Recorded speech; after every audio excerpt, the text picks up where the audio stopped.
storms lately. The stretch continues where we've just been in a dry stretch here. It's 27 days since we've had our last rainfall. We're finally seeing signs of our next rain, and ahead of that, we see some more clouds moving into the area for Tuesday and Wednesday. And beyond that, a feel of fall. It's been warm lately. Today, we saw so many spots in the 80s. We'll see that again tomorrow. Finally, some fall-like 60s are in the forecast. So great news for those of us that are ready to transition to fall weather. Rainfall forecast, well, it looks like it's going to be heaviest over southeastern Massachusetts. That's been the trend over the last 24 hours as the storm system that we're tracking on Thursday continues to follow a more southerly path. The concern here, we all need the rain. And so for areas northwest of 95 that look to see little to even no rainfall, this means our dry stretch could continue right on into next week in these spots. It's all because high pressure is just still so strong and taking control over our area will likely suppress some of that moisture from entering northern portions of our region. The storm is moving from the south. Of course, you can see it sitting here right over North Carolina, where it's been pounding the coastline, but also stretching inland through much of North Carolina.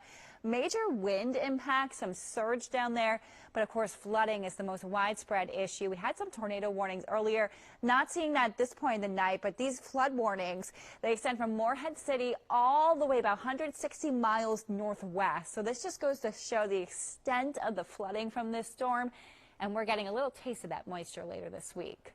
We're in the low to mid 60s right now, a little cooler down toward New Bedford. Good evening to you guys at 56. Dropping down to the low 50s for most of the suburbs tonight. We're a little closer to 60 in Boston. The coolest spots fall into the mid to upper 40s from Keene out toward Orange. But more of us were in the 40s this morning, so it's not quite as cool as what we had last night and this morning, as we have some clouds that are moving in after midnight.